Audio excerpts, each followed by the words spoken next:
अस्सलाम वालेकुम dear students, welcome to my channel. आज हम biology 9th class chapter number 1 जो बाकी लास्ट वाला जो टॉपिक है वो रहते हैं वो हम क्लियर करने जा रहे हैं। तो सबसे पहले हम पॉपुलेशन लेवल के बारे में पढ़ेंगे।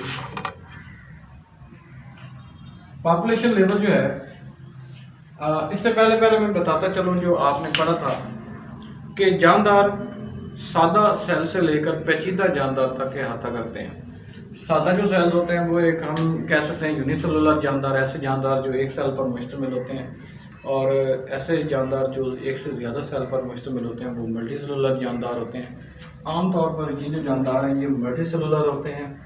और पहले हमने पढ़ा था इंडिविजुअल लेवल, जिसमें मुख्तलिफ जो सेल्स होते हैं मुख्तलिफ ऑर्गन बनाते हैं। ऑर्गन लीज जो है वो सेल का हिस्सा होती हैं। इसके अलावा जो ऑर्गन है वो मिलकर ऑर्गन सिस्टम बनाते हैं। उसके बाद इंडिविजुअल बनता है, एक फ़र्द बनता है।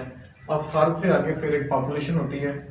तो बायोलॉजिस्ट क्या करते हैं, एक्सटेंड द स्टडीज़, यानी कि जब वो स्टडीज़ को एक्सटेंड करेंगे, अपने इल्म को बढ़ाएंगे, तो जो मुताला करने का तरीका है वो चेंज करेंगे। यानी अपने नॉलेज को वो बढ़ाकर वो इंटरेक्शंस को स्टडी करेंगे। इंटरेक्शंस को आमतौर पर इकोलॉजी में स्टडी किया जाता है। इकोलॉजी ये भी ब्रांच है बायोलॉजी की, इसमें अलग इसको ना स्टडी किया जाता है पॉपुलेशन लेवल को। अब देखें जो मेंबर्स होते हैं, अब स्पीशीज जो है वो जानदारों का एक बुनियादी इकाई है। जानदारों में बुनियादी इकाई स्पीशीज है। आमतौर पर जो member of the same species, एक ही किस्म के जो मेंबर्स होते हैं या मेंबर्स ऑफ डिफरेंट स्पीशीज, उनको ये स्टडी करते हैं। तो पॉपुलेशन की तारीफ क्या होगी? पॉपुलेशन जो है define as the group of organisms, यानी कि क्या है, पॉपुलेशंस ग्रुप ऑफ ऑर्गेनिजम्स हैं। ये ऑर्गेनिजम्स क्या करते हैं, एक ही स्पीशीज के होते हैं, मतलब एक तरह के जानदार होते हैं। अगर एनिमल्स हैं, जैसे हम बात करते हैं कौ वगैरह, तो उनको हम अलग स्टडी करेंगे, सिर्फ उन जानदारों को जो आपस में मिलते जुलते हैं। अगर इंसान है, ह्यूमन पॉपुलेशन है, उनको हम अलग स्टडी करेंगे, उनका कोई ताल्लुक नहीं है बाकी जानवरों के साथ। तो फिर आमतौर पर यह देखा जाता है जो ग्रुप ऑफ ऑर्गेनिज्म है ये है तो सेम स्पीशीज की और सेम प्लेस पे हैं, सेम प्लेस पे हैं और सेम इंटरवल ऑफ टाइम में हम उनकी जो डिस्ट्रीब्यूशन है उसके बारे में जो स्टडी करते हैं। यानी species located at the same place in same interval of time, और जब इनको स्टडी करेंगे तो ये पॉपुलेशन कहलाता है। नेक्स्ट हम शुरू करने जा रहे हैं कम्युनिटी।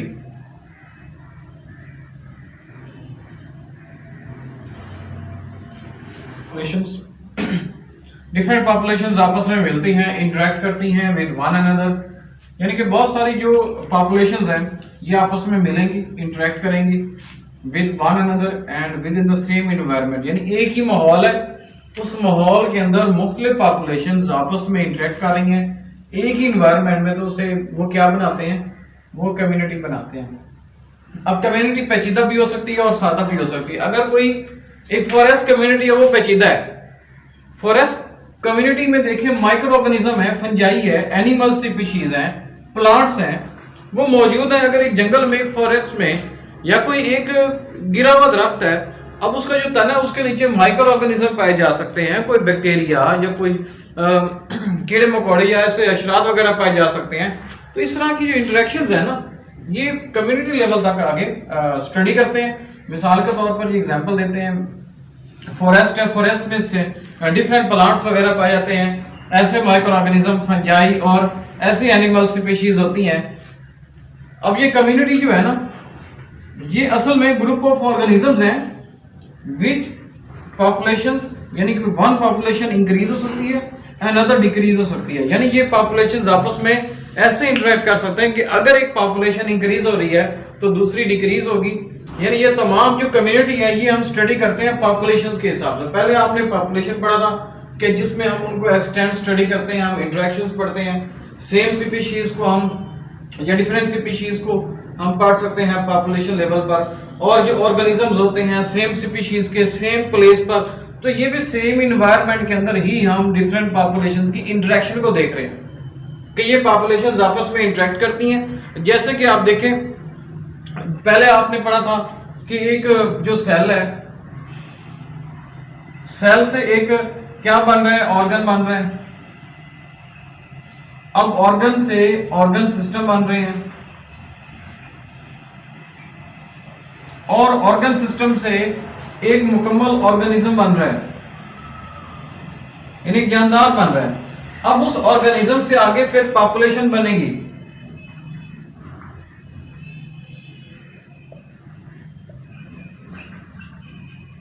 उस पॉपुलेशन से आगे फिर कम्युनिटी बनेगी, और कम्युनिटी से फिर आगे एक पूरा बायोस्फीयर लेवल बनेगा।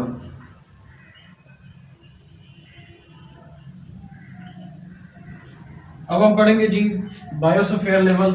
अब बायोस्फीयर लेवल में क्या होता है कि बहुत सारे जो जानदार होते हैं, उनकी जो कम्युनिटीज हैं, उनकी जो पॉपुलेशंस हैं, वो एक ही जगह पे पाई जाती हैं। अब जैसे वो एक ही जगह पे पाई जाती हैं, वो आपस में इंटरेक्ट करते हैं, और जो बायोलॉजिस्ट होते हैं वो अपनी जो स्टडी है वो एक्सटेंड करते हैं एट बायोस्फीयर लेवल। अब ये देखिए, जो पार्ट ऑफ ये अर्थ है, जो बायोस्फीयर है, ये पार्ट ऑफ अर्थ है, मतलब जमीन का हिस्सा है। अब देखें, ये जमीन है, और जमीन के ऊपर वाला जो हिस्सा है, यहाँ पे जानदार ये पाए जाते हैं, इस हिस्से में जो जानदार पाए जाते हैं, और यही वाला हिस्सा बायोस्फीयर है, जहां पे जिंदगी होती है, जहां पे जिंदगी पाई जाती है। यानी ये अर्थ है, तो ये अर्थ के ऊपर ही पाए जाते हैं ना जानदार। यहाँ पे इस जगह पे बहुत सारे ऐसे जानदारों की कम्युनिटीज हैं जो आपस में इंटरेक्ट करती हैं, तो ये बायोस्फीयर है। और ये inhabited by the living organism, यानी जो जिंदा जानदारों की कम्युनिटीज हैं वो इनको इनहेबिटेड कर रही हैं, इन्हें बायोस्फीयर का नाम देते हैं। उनको क्या नाम देते हैं? बायोस्फीयर। जहां पे ये कम्युनिटीज रहती हैं, अब देखें इसमें वो तमाम इकोसिस्टम शामिल हैं, यानी इकोलॉजी लेवल तक हम इनको स्टडी करते हैं। इकोलॉजिकल पिरामिड के नाम से हम इनको स्टडी करते हैं, ब्रांच ऑफ बायोलॉजी है ये। इसमें क्या होता है कि तमाम जो इकोसिस्टम है, वहां पे जो ऑर्गेनिज्म है, ये इंटरेक्ट करेंगे with the non living component. जो लिविंग कंपोनेंट है वो नॉन लिविंग कंपोनेंट के साथ क्या करेंगे? इंटरेक्ट करेंगे। और ये तमाम इन्वायरमेंट के कंपोनेंट है। इन्वायरमेंट के दो कंपोनेंट होते हैं ना, एक एबायोटिक और एक बायोटिक। जो एबायोटिक होते हैं उसमें वो हवा आ जाती है, पानी, मिट्टी, ये तमाम एबायोटिक फैक्टर्स हैं। जबकि बायोटिक फैक्टर्स में तमाम फंजाई या फिर जो यूनिसेलुलर मल्टीसेलुलर जानदार हैं, या फिर हम बैक्टीरिया की बात करें, या कुछ ऐसे जानदार फंजाई वगैरह, ये तमाम बायोटिक फैक्टर्स हैं। इसमें प्रोड्यूसर आ जाते हैं, कंज्यूमर आ जाते हैं, और डिकम्पोजर आ जाते हैं, वो बायोटिक फैक्टर में शामिल हैं। अब ये हमने स्टडी किया बायोस्फीयर लेवल तक। आगे हम अब सेलुलर ऑर्गेनाइजेशन के बारे में जानेंगे, जिसमें हम यूनिसेलुलर जानदार, मल्टीसेलुलर जानदार, और आगे हम कॉलोनियल ऑर्गेनाइजेशन के बारे में जानेंगे। अब देखिए, कुछ ऐसे जानदार होते हैं जो एक ही सेल पर मुश्तमिल होते हैं, उन्हें यूनिसेलुलर जानदार कहते हैं। इसकी मिसाल अमेबा, पैरामीशियम और यूग्लिना वगैरह इसकी मिसालें हैं। और यूग्लिना के बारे में एक अलग ग्रुप बनाया गया था, वो आप अलग किंगडम पढ़ेंगे बाब नंबर 3 में। अब नेक्स्ट जो हम पढ़ने जा रहे हैं वो है, पहले हमने पहले पढ़ा जी यूनिसेलुलर ऑर्गेनाइजेशन, अब पढ़ेंगे मल्टीसेलुलर ऑर्गेनाइजेशन। अब मल्टीसेलुलर ऑर्गेनाइजेशन में क्या होता है कि बहुत सारे सेल्स आपस में इंटरेक्ट करते हैं और एक मुकम्मल जानदार बनाते हैं। इसकी मिसाल इंसान भी है, मेंढक। अब यहाँ पे मेंढक के बारे में और सरसों के पौधे के बारे में एग्जाम्पल दी गई है। एक कॉलोनियल ऑर्गेनाइजेशन है। अब कॉलोनियल ऑर्गेनाइजेशन में किसी किस्म की तकसीम कारनी होती है, यह भी एक तरह की यूनिसेलुलर ऑर्गेनाइजेशन है। अब इसमें तमाम जानदार इकट्ठे मिलकर रहते हैं। ये जानदार कभी भी एक दूसरे के साथ इंटरेक्ट नहीं करेंगे। They do not interact with each other, यानी इंटरेक्ट नहीं करेंगे। हर जानदार अपनी अपनी एक अलग जिंदगी गुजारेगा। इनमें जो है जो लेवल ऑफ ऑर्गेनाइजेशन है कि बहुत सिंपल होती है। इसके अंदर हर जानदार जो है वो अपनी अपनी जिंदगी अलग गुजारता है। इसकी मिसाल वॉलवॉक्स है, जिसे हम सब्ज अलगा कहते हैं। वॉलवॉक्स ये ताज़ा पानी में रहने वाले होते हैं, फ्रेश वाटर में रहते हैं ये, और ये उसकी मिसाल थी वॉलवॉक्स। इसके अलावा हम मल्टीसेलुलर ऑर्गेनाइजेशन के बारे में आगे एग्जाम्पल जानेंगे, मेंढक के बारे में और सरसों के पौधे के बारे में।